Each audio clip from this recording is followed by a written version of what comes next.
On today's show, Marco Rubio's bombshell press briefing declares Operation Epic Fury is done.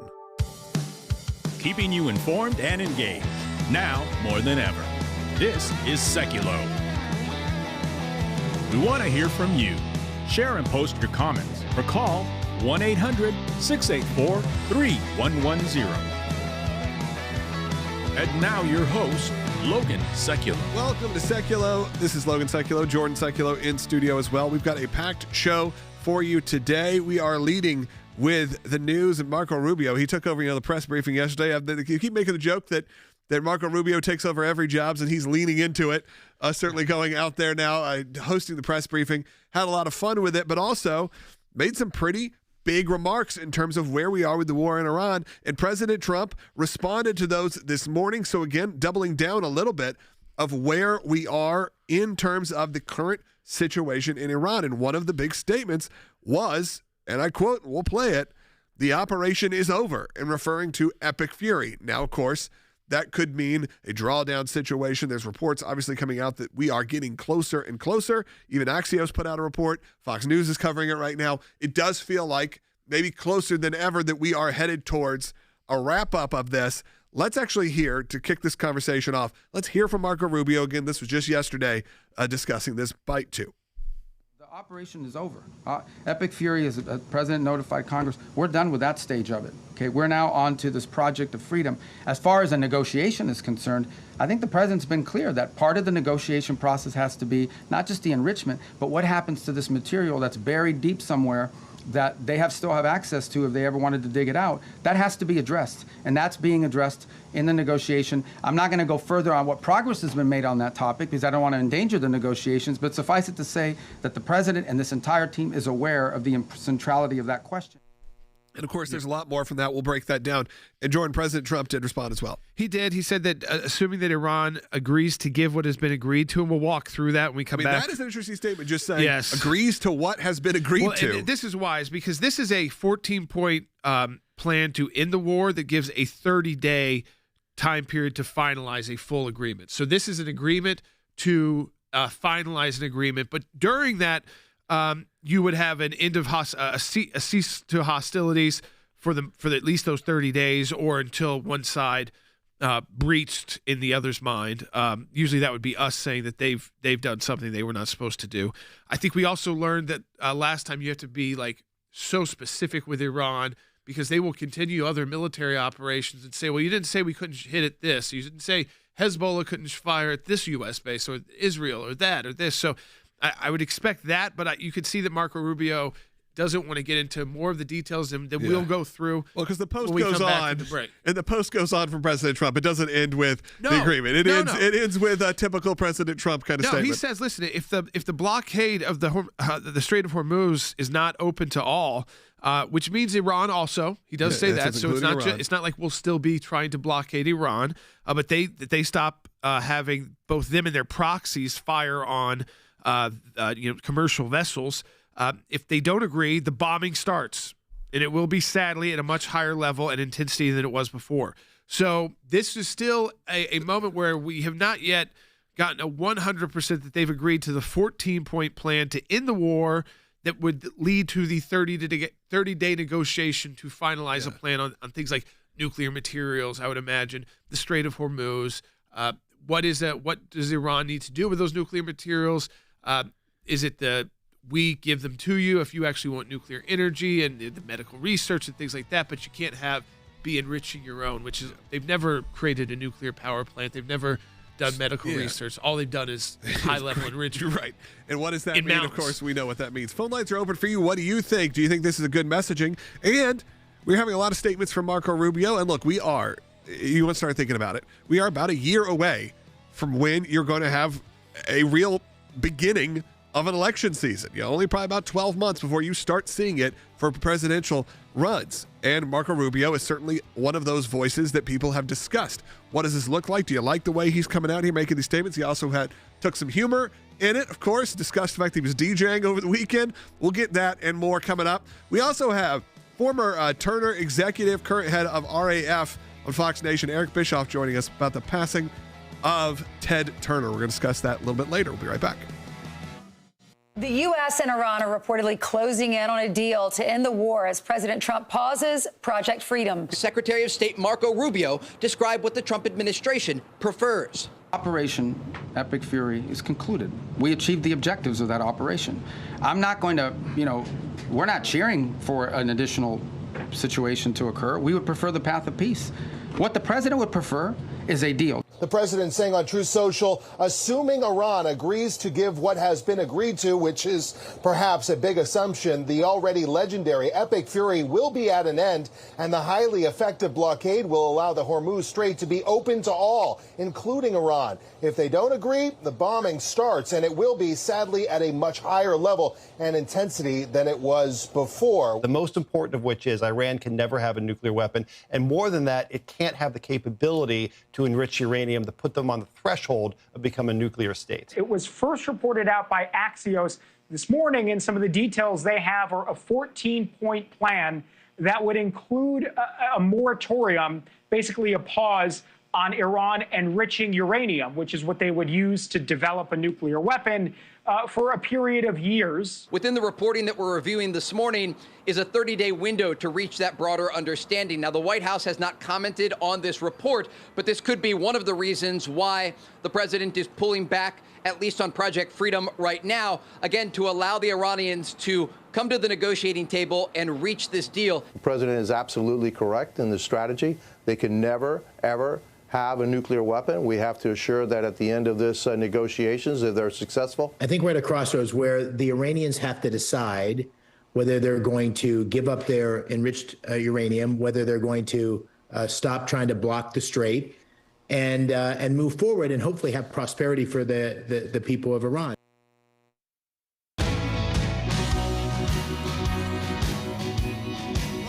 Sekulow, just to reset a little bit, we were talking about Marco Rubio's press briefing yesterday, of course, sitting in for Caroline Leavitt as she is out on maternity leave. But this happened. Marco Rubio kind of put up a pretty strong statement saying that the operation in Iran, the first operation, Operation Epic Fury, is over, that the president had notified Congress that it was over, and now they were moving into a new phase of this. At the same time, President Trump put out a statement this morning saying, hey, we believe that we have come to an agreement. Of course, he threatens that if that agreement doesn't stand, he wants to assume that with Iran, you never can really be sure that they, all bets are off at that point if this agreement doesn't pass. But this agreement would get the Strait of Hormuz fully open, even to Iran, and would get a deal on the table. Jordan, you brought up in the break, and I think a lot of questions and comments are going to come through about this, which is we've heard this kind of talk already a few times of it sounding like it was coming to an end. This may be the closest, but when does it really feel like the end for the American people? Yeah, for the American people, and I'm not talking about those who've got family necessarily who are serving overseas. That's a different. I think that doesn't come to an end until this calms down to where it was before, which is always kind of at a heightened level if you're in that part of the world, but certainly not at the heightened level that we've seen since the beginning of Epic Fury. And even really over the summer when I was over in Europe and that strike on Iran's nuclear facilities, this has been pretty hostile with the Houthi rebels, Hezbollah's leadership being taken out but still firing back, the war in Lebanon, Israel, and of course Gaza since October 7th, and getting in 2.5, closer to 3 years since that. And of course, politics coming into play, midterm elections, primaries going on right now as we speak in states across the country. But I would think that for the American consumer, this is all wonderful when prices start going back down, especially at the pump, because when people can rethink, maybe we can take the vacation this summer that we didn't think we could take because the plane ticket prices were getting so high and so many flights were getting canceled. Maybe we can make the road trip that we thought, that's going to be double what we were budgeting for. Maybe we need to do something closer to home or just be at home for the summer. I think that's when, for the American people, that impact is, okay, it's over. We're no longer taking the negative impacts of a conflict. And then the spin is reopening a Strait of Hormuz that was open before this conflict began. What else are we getting? And what we don't know through this plan is exactly where Iran's nuclear enrichment goes in the future. We do know that if they agree to the 14-point plan, that they have to pause nuclear enrichment for 30 days. That's the 30 days where it's a window to finalize the agreement. Ceasefire cease nuclear enrichment, which I don't know how much they can even do right now because, like Marco Rubio said, most of that is buried somewhere underground. We would lift some sanctions so that their economy would not be on the edge, well, it already has been, of just totally crumbling, which on the one hand keeps the current regime in place, which is really a regime that is, if you're going to be the most honest about it, is a regime led by the Iranian Revolutionary Guard. It is not a regime led by the Ayatollah anymore, because that Ayatollah is still, in a coma, it appears. Yeah. Marco Rubio did. I think the Strait is supposed to be open. Yep. And the uranium stockpile is supposed to be, this is the most key provision for me. In that 14-point plan, they have to agree to removing their uranium stockpile from Iran. And can that be completed in 30 days? When you talk about what Marco Rubio said, which is that some of it is buried underground. And the idea physically, I don't think we can even really picture what the process is to remove it. Who's the party that goes in? Is that the IAEA? Is it some international body? I don't think we want American engineers there on the ground in Iran messing with their nuclear equipment and just the danger there. But what does that look like?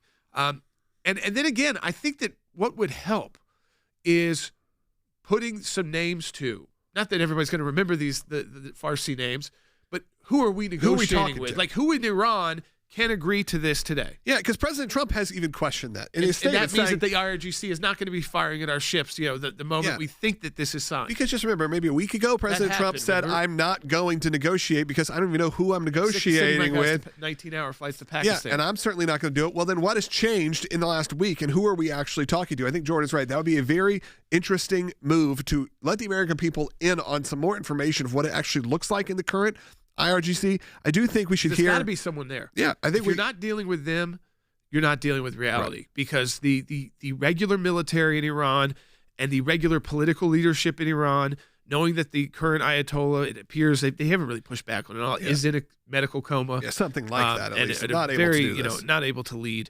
and so it's the IRGC. So the only reason I could imagine that they are not naming this person is that would put a target on them within the IRGC by radicals. Yeah. Except for the fact that they've got to be strong enough to agree to something like this and actually get it done. If they're worried that person would be assassinated or taken out of leadership because they're negotiating with us, how on earth would they be able to handle the removal of uranium stockpile from Iran or guaranteeing that the Strait will be open and in a peaceful way for commercial vessels? Yeah, I would like to actually play another bite from Marco Rubio. I think it's good to hear from him himself. And look, I think while we do this, we are posing that question, which is, do you feel like this conflict is over until you see it at the pump? That is something that we are all dealing with right now. I was talking to a friend just trying to sell his car. It's a big gas-guzzling SUV. And he said, look, in a normal time, especially when used cars start thriving again, all that, he's like, I thought I would have sold this in days and weeks. And all of a sudden, no one's interested in this SUV because we all are dealing with what we're dealing with at the pump. All of us are trying to fill up our cars and going, wow, this is the highest in our lifetime probably we've seen. And it doesn't really matter if you're in a lower gas tax state or a higher gas state. It's way higher than it's been in a long time. Yeah, if you look at the average of where we are, let's say in Tennessee, it's triple what it was at probably the mid to low point. It is nearly $1 plus more than it has been, or $2 more than it has been sort of in the average. Yeah. Let's hear from Marco Rubio discussing this. But if you feel that way, I want you to call in 1-800-684-3110. A lot of you are watching right now. If you can't call in, let me know in the comments. If you're watching on YouTube or Rumble, I'd love to hear from you about those specific questions. Is that really where you're going to see the sort of box get checked, that the war in Iran, the conflict in Iran, has come to an end? Therefore, you can now kind of move on with your life. As Jordan said, take vacations, do what you need to do. But let's hear from Marco Rubio discussing the economy actually in, not only here, but in Iran. Let's go to Bite 20. They are facing real catastrophic destruction to their economy, generational destruction to their economy, generational destruction to the wealth of their country, imposed on themselves by the actions that they're taking. They should check themselves before they wreck themselves in the direction that they're going. So, look, the time's come for Iran to make a sensible choice. And it's not easy for them to do that, obviously, because they have a fracture in their own leadership system. And apart from that, I mean, the top people in that government are, to say the least, they're insane in the brain. And so we need to address that. Again, he does say insane in the brain, which is a funny reference there. But he's been taking a very serious conversation, which is there is a big destruction happening right now. They do want to see some turnaround of their economy. Of course, we want to see some turnaround economically as well. But Marco Rubio clearly also has been out there, Jordan, making these sort of rounds. He is, of course, a very high-level official. Yeah. You don't not expect him to see. Well, this is when you move from Secretary of War to Secretary of State when you're talking negotiation. So Hegseth moves back because you're trying to say, look, this is not about the ongoing military operations. Those have come to an end as of right now. He would, of course, come back again, kind of center stage if, as President Trump said, Iran is not able to move forward on this 14-point plan. And I'd say the biggest sticking point for me is not their nuclear enrichment, because I think that's probably paused whether they like it or not. Yeah. It's removing the uranium stockpile. What do we mean by that in 30 days?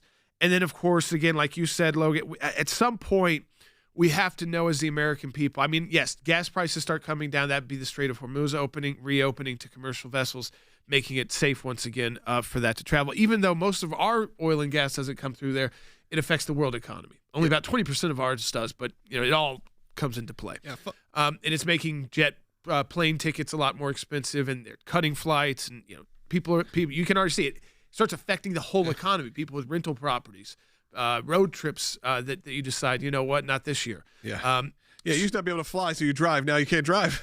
Right. I mean, so it's just one of those things where you go back and forth. I mean, it takes a little longer sometimes on the flights, but it's caught up now. And this is because they pre-buy jet fuel. So the pre-bought jet fuel has now starting to wear out. Yes, it's starting to wear out, and they're having to plan that these plans aren't going to go through. And then remember, at the end of this, it is not as if the U.S. is taking military action off the table in the next, within the next 30 days. Yeah. And any time within the next 30 days that Iran doesn't come to and meet these terms, I do want to know how they meet removing uranium stockpile from Iran. That's not something I don't think you can do in 30 days. But what does that mean exactly? Who is going to lead that effort internationally, and who's going to check that box? Well, we also have conversations now starting again. Of course, you have the midterm elections coming up, and you have what could someone like Marco Rubio do for a presidential run. But you also have to look at, he needs to wrap this up. He needs to have a success on this story to do that. So what does that look like over the next year, really, that he would need to get that done to have probably a successful run? But at the same time, who else is making the media rounds to talking about this? Former President Barack Obama. He was on the Late Show yesterday, one of the final late shows. He has been showing up. Obviously, he is promoting the opening of his new presidential library. So we're going to talk about that. It's a very interesting comments he made last night talking about the future of the Republican Party. So stay tuned for that. We'll be right back with more on Sekulow. This is an 8-page document of different cases that our office in Pakistan is currently working on and current clients. And this document for internal use has imagery and photos. Some of it we could not show on the broadcast. It's graphic. Some of it involves children that we are fighting for. And it just goes to show that sometimes maybe people don't realize that this is a full office. This is a full operation in Pakistan, constantly fighting for those that without something like the ACLJ's office there, they would have no one to stand up for them. We have still 5 pending cases, and 4 of them are on death row. We have 5 sexual assault cases, and some of those involve girls as young as 7. And so, and then we have 7 murder cases. And I'll explain that a little bit more. In Pakistan, you don't just have a prosecutor. The victims actually can have attorneys that help prosecute the case. And this is very important, especially when Christians are the victims. So when you have these sexual assault cases, when you have these murder cases where a Christian has been murdered or attacked and is the victim, a lot of times the perpetrators never are brought to justice. But here's where the OLA steps in, and we help the prosecutor prosecute these cases, and we are very successful on that. We make sure that the perpetrators that have murdered people, that have committed crimes against Christians, that they are actually held accountable. And so that is what's going on a daily basis in Pakistan. We are constantly getting new clients because as the OLA's reputation rises, especially in the Christian community. When Christians are harmed, they immediately reach out to the OLA, and there's no charge, just like the ACLJ, there's no charge to these people at all.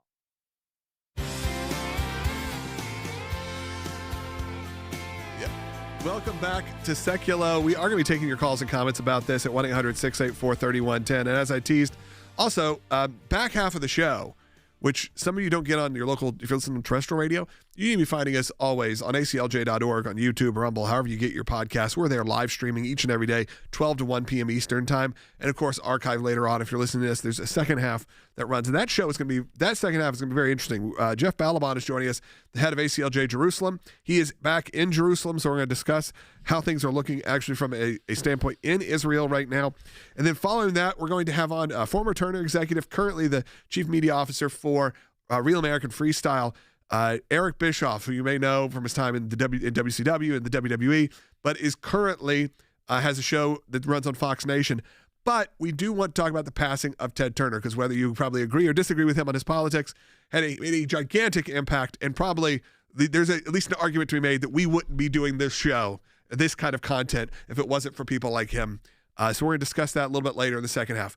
That being said, you also have, speaking of media, you have President Barack Obama, former President Barack Obama, making the rounds, talking about the current conversations that are happening. He's, of course, promoting his big, giant Obama Center is it in Chicago? I'm guessing it's in Chicago. That, you know, it's a pretty cool looking structure, very interesting. He's doing a lot. He's finally doing press. You don't see him out there all that much. No, now he's doing that. Michelle up, but not him. And he's out there talking about this, and he's starting to really have that conversation of what a future relationship with the Republicans look like, what the future looks like with conservative media and other. You know, it gets very political, as you'd expect. Yes, I mean, he starts getting into the proper role of the Attorney General. Remember Eric Holder? I mean, his wingman. Let's hear that. This is Barack Obama just last night on Stephen Colbert. Again, Stephen Colbert's show wrapping up, by the way, any day now. I think it's the end of the month. But he's having some big guests on, one of them former President Obama. Take a listen. We're going to have to do some work to return to this basic norm, and we probably now have to codify it. The White House shouldn't be able to direct the Attorney General to go around prosecuting whoever the president wants to prosecute. Right, because technically it's under the executive branch. Technically, but the norm is that it's independent. The idea is that the Attorney General is the people's lawyer. It's not the president's consigliere. Right, even when it's Bobby Kennedy. It's Bobby Kennedy. And so two of the core principles of a democracy. We can survive a lot. Bad policy, funky elections. There's a bunch of stuff that, you know, we can overcome. We can't overcome the politicization of the criminal justice system, the awesome power of the state. You can't have a situation in which whoever's in charge of the government starts using that to go after their political enemies. We just did a 600-page report with the DOJ on how just under the Biden administration's 4 years, not as effective as the Obama administration's 8, but under just their 4 years, how they they politicized the justice system to go after their political enemies. And it happened to be pro-lifers and religious people and people of faith, cases that we're still taking all the way to the U.S. Supreme Court as we speak. And so, again, Eric it's Holder a little said he bit was the much president's, when you had Eric Holder as the Attorney General. This was a guy who, I mean, again, you couldn't have, it's not much closer than Bobby Kennedy being I do have to say, at least Colbert brought that up, saying, it's the people's. You usually forget. John F. Kennedy put his brother. Well, and it's still, I mean, it's not the people's attorney, but it's the people's still. It's the executive branch, which is run by the president. The president chooses the Attorney General, and again, the way they characterize it is you shouldn't be able to just, criminally investigate whoever you want just because the president wants to. That's not right. But the president can certainly have input because the people elected the president. They didn't elect the Attorney General. The Attorney General got confirmed by an elected Senate. So if the president thinks there was wrongdoing in any way, he can certainly recommend that the Attorney General have one of their massive investigations team at least take a look. And I don't think that's an abuse of the system. And by the way, when you have statements like this coming out of Eric Holder, remind people way back, this is 13 years ago. Yeah. he had no problem making a statement like this. Yeah, he said, I'm still the president's wingman. Do we have sound? I don't know if we've sounded that. Do we have that as a bite? I don't know if it's a bite. We do? Okay, we can pull it up. Okay, yeah, let me know when we have that. But again, saying those famous words, and that's so to reframe it as if historically these roles have not been what President Trump, or like President Trump has remade these roles, is kind of factually inaccurate. Yeah, I think that it's just President Trump talks about it more open. Yeah. So like, whereas Barack Obama is not going to be the one. We always said this during the IRS investigation of the Tea Party groups. We always said Barack Obama is not going to go up there and say, I ordered this. And you're never going to get an email saying from Barack Obama. And you get email from other officials saying, let's do this for him. Let's do this so we can get jobs inside the administration. We saw that from Lois Lerner. We can get politically appointed jobs. We get better positions. We'll work with the FBI, work with the DOJ because they will like that we are doing this. But you're never going to get, him on the record saying, go and do this. The difference is President Trump hides nothing behind closed doors. So he literally tells the American people exactly what he's thinking of doing. And so instead of hiding maybe sometimes to his detriment. Maybe, because the truth is, as we proved in that 600-page report on the Biden administration, they politicized the DOJ. We know the Obama department, DOJ, was heavily politicized. Again, they were kind of the start of that coming back, where we had a gap period where, honestly, yes, there's always been the impeachment, this talk, that talk, but where, again, certainly you would have DOJs with different priorities based off who was in charge that you could agree with and disagree with, but they really hypercharged the politics behind their DOJ, and the fact that he wasn't just saying it at a press conference makes no difference. Yeah. And it doesn't mean it's necessarily illegal. You can disagree with it, say it's wrong, but you see how they're trying to codify. What they mean there is they want say that word. That's a very specific word. They want Congress to pass a law that the president signs to restrict presidential power when it comes to the Department of Justice. What president would not veto that? And by the way, what Congress does Barack Obama honestly see in the future is going to agree to do that? Yeah. Hey, phone lines are open for you, and we're going to take your calls actually in the next segment. We usually hold off, take calls towards the end, but we got a packed second half of the show. So if you aren't joining us online or you're not joining us in a way that gets the full broadcast, but like SiriusXM does, Salem News Channel, YouTube, Rumble, however you get your podcasts, that's the full hour. Some of your more traditional terrestrial radio stations, they may not carry the full hour. They may split it up. You can always join us live, 12 to 1 p.m. Eastern time on all those different platforms. And, of course, you can find us archived however you get your podcasts. We are there. The second half is going to be packed. We got 3 lines open right now, 1-800-684-3110. It's going to be a really interesting back half of the show. We're going to move a little bit more to the conversation back to Iran in the next segment because we have 3 calls lined up. All are about that. We'll try to take as many as we can. A couple of them are ACLJ champions. ACLJ champions are people that give on a monthly reoccurring basis. So I really appreciate ACLJ champions, and they get bumped to the front. So there's 2. So they'll go first. Liz, you'll be up first. Then we'll move to Mike. And then Tony, you'll be after that. So stay on hold if you're on hold. We will do our best to get to as many of you as possible in the next segment. Then after that, we're going to talk about ACLJ Jerusalem. As the head of ACLJ Jerusalem, Jeff Balaban, will be joining us live from Israel. And then we're going to discuss the impact and the legacy of Ted Turner, who just passed away. Of course, a lot of you may have disagreed with a lot of his political statements, but there is no doubt that a lot of what we get to do here today, and a lot of in really 24-hour news or any of this kind of thing, none of that existed before Ted Turner really changed the game. So we're going to be joined by Eric Bischoff, former Turner executive, head of WCW, was an executive of the WWE Hall of Fame, or is he WWE Hall of Famer, and now is the head of Real American Freestyle on Fox Nation. We're going to talk all about that in this coming half hour. Join us at aclj.org. We'll be right back. Welcome to the all-new ACLJ app. Expert analysis and insight big tech can't censor. Customize your news and get real-time alerts on the issues you care about. Advocacy is now at your fingertips. Take action, make a difference. Support the causes you care about with just one tap. Be the first to know. Breaking news alerts sent straight to your inbox. Everything you need, all in one place. Stay informed, stay empowered, download today. We are so excited to announce the ACLJ's brand new app, completely redesigned to provide you with the best tools available to partner with us at the ACLJ. You can watch the daily Sekulow program, sign the petitions, customize your ACLJ membership experience, donate with the click of a button, and receive up-to-the-minute critical updates that the mainstream media can't censor. Just scan the QR code on your screen or go to your phone's app store, search ACLJ, and click install. It's that simple. Keeping you informed and engaged, now more than ever. This is Sekulow. And now your host, Logan Sekulow. Welcome to the second half hour of Sekulow. This is Logan Sekulow, Jordan Sekulow in studio as well. We are going to be joined a little bit later by Jeff Balaban, ACLJ Jerusalem, and head of Real American Freestyle, a great broadcast wrestling show that is on. It's real wrestling, not professional wrestling, but done with some of the best UFC fighters, and it's really worth a watch. It is on Fox Nation. Eric has been a longtime friend, but before that, he was an executive at Turner with Ted Turner. So we're going to talk about that, and of course, the passing of Ted Turner, what that means, because the impact of his legacy will be 24-hour cable news. I mean, that will be something that no one will ever escape, the endless news cycle and how that evolves. And you can probably start with an origin story that leads with Ted Turner. There are a bunch of calls right now.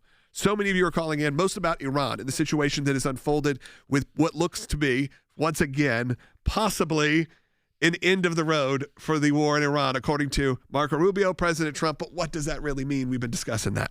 Let's go ahead and take some phone calls. ACLJ champions are on hold. They get to go first. So Liz is calling line 1 in Florida. Thanks, Liz. You're on the air. Hey, Liz. Hi. I don't think we can use gas prices to determine when the conflict is over, because I don't trust the gas companies to lower the prices just because the war is over. Well, I mean, so in your mind, what is the kind of point where the war is over, where you feel like the U.S. has gotten done what it needs to get done? Is it the nuclear enrichment out of Iran? Is it because right now on the list is not a political leadership change. So for you, Liz, what would be finishing the job be? I think when we start pulling our carrier groups back out, which I don't think Trump will do until the nuclear enrichment stuff is solved. So when we start pulling our carrier groups out, then we could say it's over. Yeah, I mean, I think that's been building up for over a year. So I think that's looking at a very long-term strategy, and I think that's almost like saying kind of resetting to last summer, where we launched the attacks into, and they were very strategic. Yeah. But then we have been over time since those attacks been building up and getting those ships in place. So that's a longer-term move. I do think these gas companies do not want gas prices so high that you don't drive, and that you, of course, decide not to fly. Yeah. So they have an interest in getting it down to a level where the consumer feels comfortable enough, if it's spending a little more. Yeah. But when you're talking about double in some places, that's when it's hurting them too. I want to quickly get to Mike, who's also an ACLJ champion. We'll do our best to get some of those later on. May not be able to. Stay on hold, though. Mike, line 3, you're on the air. Yeah, I'm very disappointed that we're not finishing the job. We have an avowed enemy that wants to destroy Israel, wants to destroy us. And, it's the fastest growing Christian country in the world is Iran. Yeah, and they're going to keep killing the people. Yeah, I think there is frustration for a lot of us who thought regime change meant freedom for the Iranian people. To have successful regime change, I think the U.S. has learned this. We can't force that on you. So we can make it easier. We can take out leadership. We can take out their weapons of war. But you still have to put your life on the line if you want to change governments in most countries in the world. Like, it's not going to be bloodless for the most part. That's pretty rare. It doesn't happen in our history. And then you kind of have to fight over it again a few times. So that takes the people. We can put the pieces in place, and then the people have got to make the decision to make that move. Right now, that doesn't seem to be on the table. I think, listen, in Iran without nuclear enrichment capability is a very different threat than in Iran that is trying to get a deliverable nuclear weapon that could hit at least Europe and eventually the United States. When you're talking about Iran, of course, who else is leading this charge has been Israel, and we have our offices in Israel, the ACLJ Jerusalem, and when we get back, we're going to be joined by Jeff Balaban live from Jerusalem, first time back in Jerusalem in a little bit of time, so we're going to get some on-the-ground coverage of what it's like, how it's going there, and of course, it directly involves the safety and security of Israel and their whole economy as well to have this war happen. So we're going to discuss that. And then later on, we'll be joined by Eric Bischoff, so you don't want to miss that. If you are on hold, we'll do our best to get your calls. No guarantees. We'll try our best, though. And we'll be right back on Sekulow.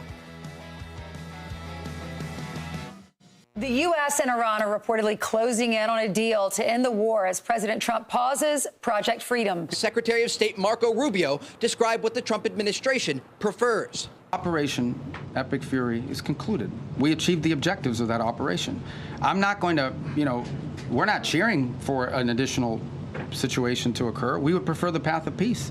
What the president would prefer is a deal. The president saying on Truth Social, assuming Iran agrees to give what has been agreed to, which is perhaps a big assumption, the already legendary Epic Fury will be at an end, and the highly effective blockade will allow the Hormuz Strait to be open to all, including Iran. If they don't agree, the bombing starts, and it will be, sadly, at a much higher level and intensity than it was before. The most important of which is Iran can never have a nuclear weapon, and more than that, it can't have the capability to enrich uranium to put them on the threshold of becoming a nuclear state. It was first reported out by Axios this morning, and some of the details they have are a 14-point plan that would include a moratorium, basically a pause on Iran enriching uranium, which is what they would use to develop a nuclear weapon for a period of years. Within the reporting that we're reviewing this morning is a 30-day window to reach that broader understanding. Now, the White House has not commented on this report,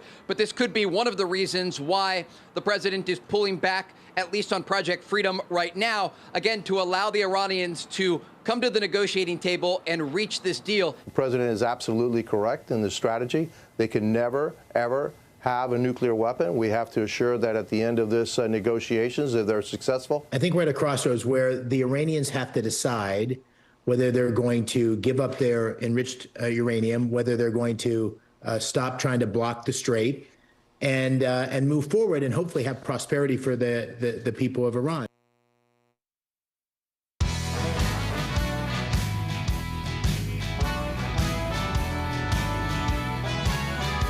Welcome back to Sekulow. Again, we may take some calls and comments, but we've got a packed second half of this show. We're now going to be jumping over to ACLJ Jerusalem head Jeff Balaban. And Jeff, you've returned. You're back in Jerusalem, so let's discuss that. Of course, we discussed in the first half of this show a lot about what's happening in the war in Iran. I'm sure that is still having a major impact of what's going on in Israel, but let's just start there. Let's just start with kind of getting us the lay of the land. How is the tone? How are things going?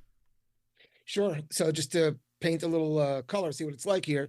On the way at the airport in New York and then on flight, including in the hour before we landed, there were all kinds of rumors because now that you have internet and flights, you can pay attention to what's going on, that the airport in Tel Aviv was going to be closed down because of dangerous potential ratcheting up again from Iran. So even in the last couple of hours, there were some concerns that the flights would be turned around and sent someplace else. And then the question is, where do you go? Because Iran strikes a lot of places in the region, so maybe Europe.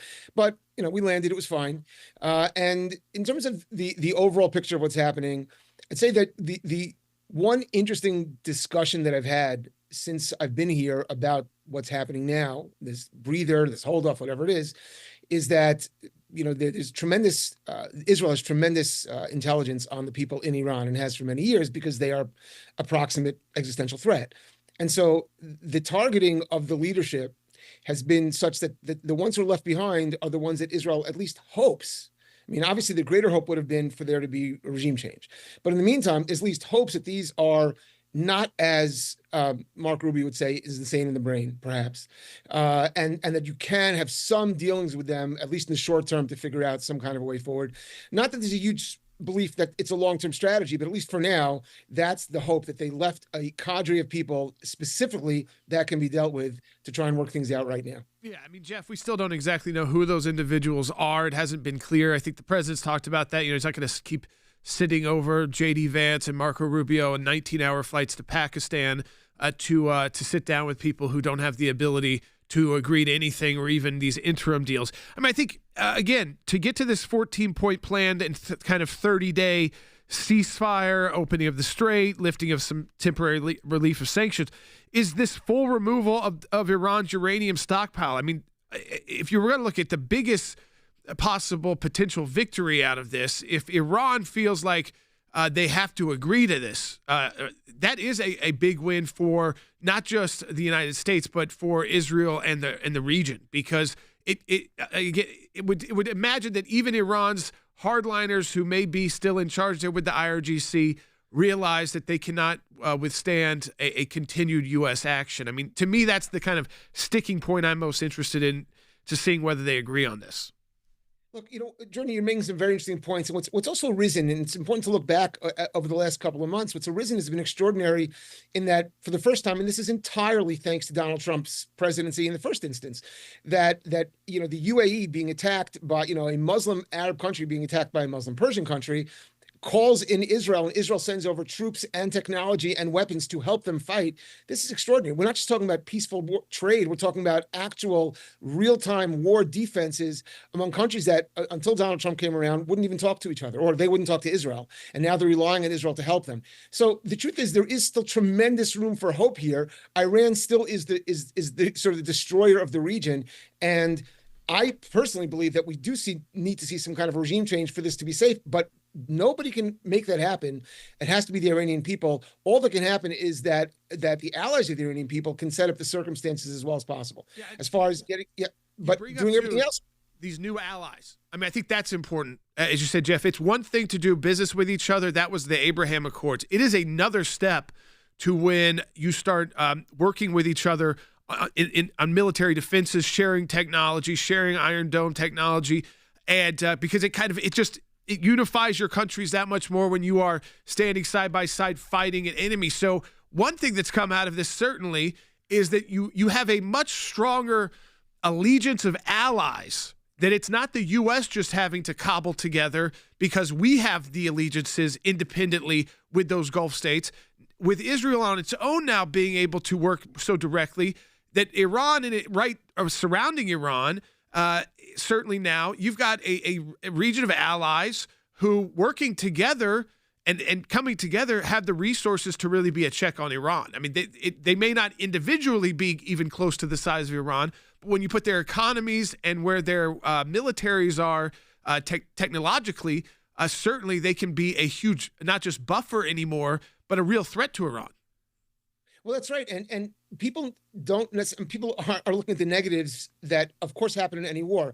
But the positives are just as we've described right now. And, there's a term that came into power in the first Trump administration, also called Pax Silica. And the idea that in the, they called Pax America, so the post-World War II generation where America was the world's cop. Well, there are other forces that are competing. And in the new world where we're not paying, America doesn't want to be the police for the whole world. The idea that there could be other countries that, because of new technologies, are able from a distance to really take control and keep things safer and more secure for our American interests globally, that's happening. And Israel seems to be at the core of that. And this is one expression of that. One of the things, Jeff, also that keeps coming up, and if you're in sort of the zeitgeist on social media and seeing it, is also what's currently going on or not going on with the war in Gaza. And it's kind of become a afterthought for a lot of people, but then there's still a lot of conversation of what that actually looks like right now. Of course, in terms of ceasefires, we know that is somewhat still standing, that exists, but we also know that that's not a conflict that is completely resolved by any means, but let's give a little bit of some color on that as well, of how that feels, because that's obviously even a little closer to home, locally. Sure. Well, yeah, that's a great point, Logan, and it's not just Gaza. I mean, it's Lebanon and it's Syria, right? Yeah. Syria is still waiting to be sorted out, right? That's a northern border. Lebanon, northern border, that is still waiting to be sorted out, and there's still troops, Israeli troops there because, they're finding massive tunnel systems, massive weapons problems. Again, all these countries have been for decades have been run by, or these territories, countries have been run by Iran through proxies who all had one goal: the total eradication of the state of Israel. Those wars are still going on, but thanks, and again, this is sort of what Trump has been saying. The really epic, the work that was done by Israel, first on its own, then together with America, really has set back their causes, but we're far from out of the woods. These are generational problems that have been building for just decades and decades and decades. And it's going to take a long time for there to actually find some kind of safety and security. And we have to now start discussing again, sort of getting Israel back on the good PR train, because they have taken a lot of hits here in the United States and seem to continue to. It feels like, look, and we can see worldwide and how it has obviously spread to not just Israel or Israelis. You now have just the Jewish community in general. You see what happened in Golders Green in the UK just a few days ago. Yep. These attacks keep happening and somehow, again, rationalized, normalized, and you could discuss. I've always said we could discuss whether you think that the actions of Israel have gone on too long, what it could be, the political side of Israel. That's totally different than the conversation of what's happening right now, which is now just feels like excused violence just due to an ethnic connection. Yeah. Listen, I don't know if you saw what happened in New York. These events happen all the time. People, Jews in America, especially in religious Jewish communities, like to have retirement homes or a place to be in Israel, maybe for their kids or whatever, for their lives, and so they real estate comes to shows in synagogues, and people come, or Jewish community centers. Anyway, there was a huge, massively violent attack against one of those in New York. Now, Mamdani didn't help at all. By the way, before I left, I was speaking to a New York police officer who was complaining to me, just terribly how unsupported they feel in general by Mamdani. And so it became a free-for-all. And it is pure anti-Semitic hate and violence against the idea that a Jew shouldn't be allowed to buy a home in Jerusalem. Why shouldn't the Jew be allowed to buy a home anywhere? Would we ever say that any other religion or race or ethnic group, it should be illegal for you to own a home someplace, let alone a Jew in Jerusalem? And yet, it's every excuse to just attack Jews. And I don't know how we roll that back, because as we keep on talking about here, it's not just one side anymore. It's really seeping up around the fringes all over. I saw Mamdani's statement. Of course, he called it out, did say that it was an anti-Semitic attack. There was no place for it. And I saw two different responses. Of course, one of them was not, of course, agreeing with him, condemning it. The answers were either, how dare he now kowtow to the crowd calling for anti-Semitism, saying this anti-Semitism, or the other one was saying he didn't write this was AI generated. So it was either his apology was fake or his apology was offensive. Or not apology, but his response saying that it was even anti-Semitic. So his own people, even when he knows as the mayor of New York, he's going to come out and make some sort of statement, and that statement may be, like you said, not far enough. It doesn't matter, because the people on social media are going to say either, how dare you condemn Jewish hatred, or the other one is, you clearly didn't write this. This was AI. He never wrote it. We only got a couple seconds here. Jeff. Everyone gets he's on the wrong side of this. No one takes him seriously when he says he supports Jews. Absolutely. Look, thanks, Jeff, for calling in. We appreciate it. Look, it's always great to hear from Jeff, the ACLJ Jerusalem, getting back going. So we'll have Jeff on, I'm sure, next week to discuss even further what he's up to. Hey, we get back in the next segment. We are joined by Eric Bischoff, a former Turner executive, of course, talking about the passing of Ted Turner and the impact that he had on what all of us do each and every day here in news media, as well as Real American Freestyle, great new show that's available through Sports League that is on Fox Nation. We're going to discuss that coming up. Stay tuned. It's going to be a great segment. We'll be right back with more on Sekulow.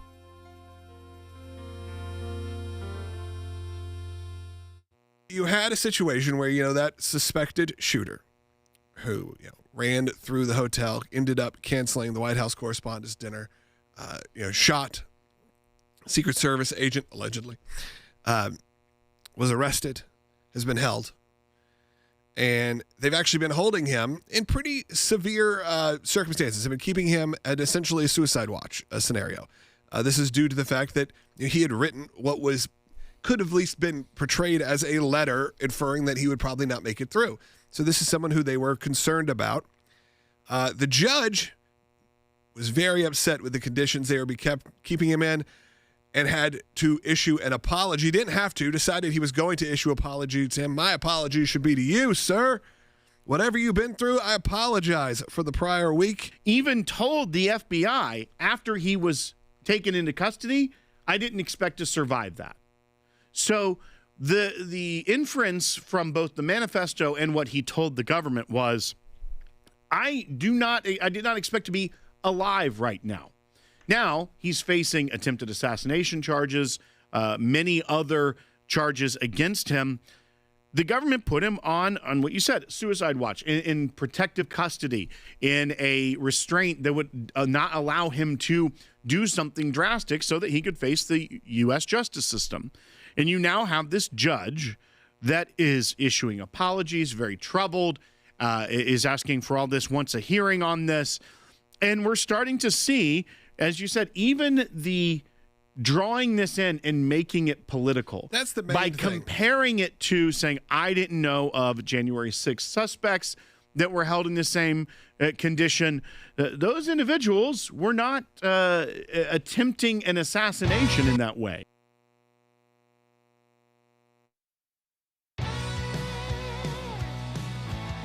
Sekulow, this is a really interesting segment. Look, we all saw this morning the breaking news, the passing of Ted Turner. Look, President Trump just put out one of the greats of all time.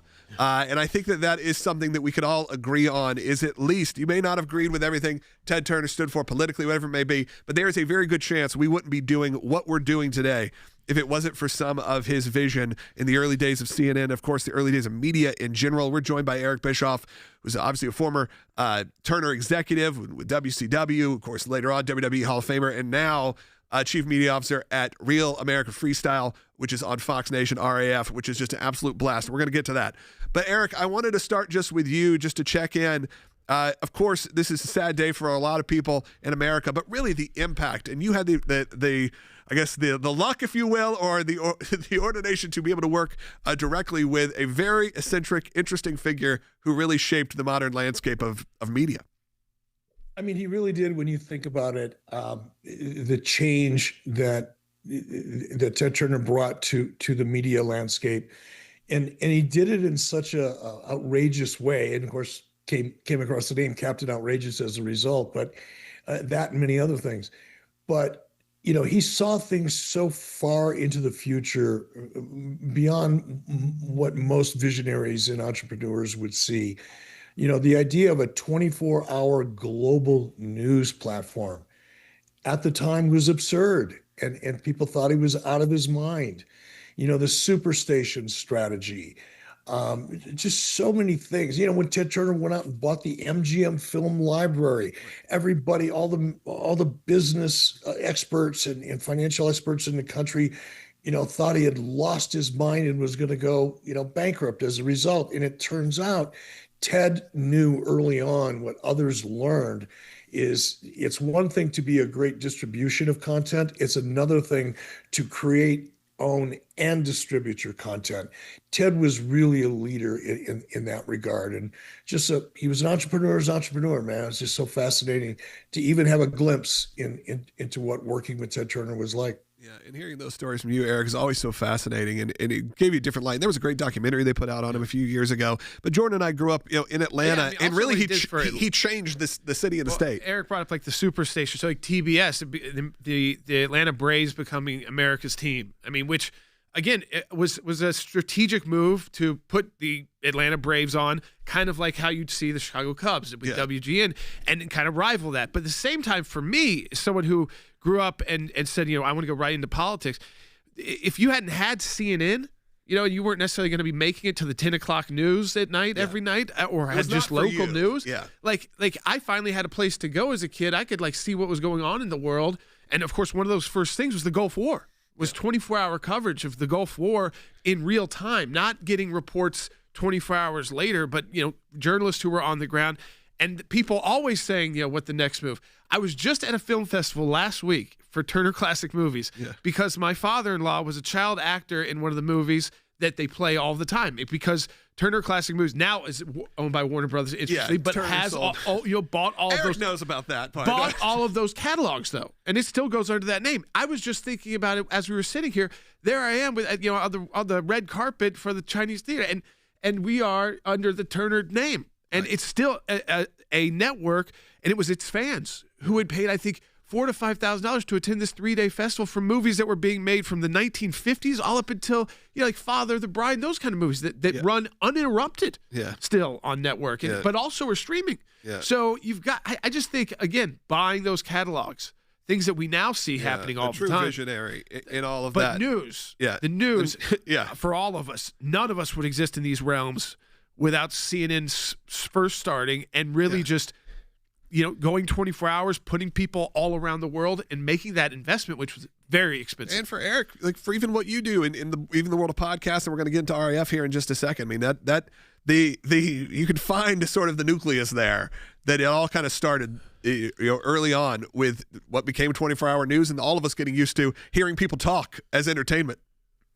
Yeah, and I'm with you guys. The first Gulf War was really it was the first time you could immerse yourself on something that was so significant that had global implications. But you could, I think I must have watched CNN 20 hours a day when that was going down. Wow. I could not get myself away from it. And that's the first time that our culture was really ever exposed to that. And look where we are now. News is such it's a commodity. Where before it was a public service, now it is a commodity. And I think a lot of that has to do with Ted Turner. I wanted to give you enough time also, because one of the great things that you have come out with here in the last year is you're wearing the shirt, Real American Freestyle, RAF. We've been watching it at home. My son's a big mixed martial arts fan. Of course, we all grew up big professional wrestling fans. And this is sort of a combination of the reality of sports with some of the pageantry of professional wrestling. And it is a lot of fun. It's on Fox Nation. And there's a big event coming up, I know, at the end of May. But even people who maybe our audience maybe doesn't know about RAF, we got a couple minutes here. I think we need to be pitching this. Yeah, no, Real American Freestyle. It was really Hulk Hogan, Chad Bronstein, Izzy Martinez came to me and said, hey, we've got this vision. We want to take, freestyle wrestling at the Olympic level, world-class level. Lead athletes, and we want to create a professional league because it didn't exist. Nobody had been able to figure it out. And they tagged me in because I think they believed that I could bring the entertainment to the sport. Everybody knew what freestyle wrestling was. It comes around once every 4 years in the Olympics, and okay, great, or the NCAAs. But we wanted to bring it into the mainstream and make it entertaining. We've been blessed. There's no other way to say it than that. The amount of growth and success we've experienced, and literally 8 months now of producing these events, is beyond my comprehension. You are seeing a huge, we only got a couple minutes here, huge social media presence. You are seeing people talking about this more than I ever expected, Eric. It's really great to see. It's really great to see this again. It's on Fox Nation, so if you're a Fox Nation member, you get to watch these shows, and it's going to be expanding. And there's an event coming up May 30th, and it's coming to Texas. And like I said, these are names from the UFC. This is names from the Olympics. You got Gable Stevenson. You've got all these people that are coming on board. So if you're a UFC fan or an MMA fan, you're going to find a home here. But also, if you're one of those families that maybe you're like, this is maybe, UFC is not quite accessible for me and my family to sit down and watch yet. What I like about RAF is that it's still incredibly entertaining. Of course, it's all there, but it's not quite to that level of, I guess you'd say, hardcore violence that comes from it in language and things. We like to refer to ourselves as family-friendly combat sports, and I know that sounds a little bit, like it doesn't really fit well together, but it does. Because if you look at MMA, the greatest athletes in MMA right now, Asmat Chimaev, as a matter of fact, just signed with Real American Freestyle, and has got a big weekend coming up with Strickland. So if you look at the very best MMA fighters, they all have wrestling backgrounds. That's their foundation. So we've got that kind of sweet spot between, MMA and the very foundation of MMA, freestyle wrestling. And we just believe that we can make it entertaining, and we have. And it's that saying, man, if you build it, they'll come, and they're coming in droves.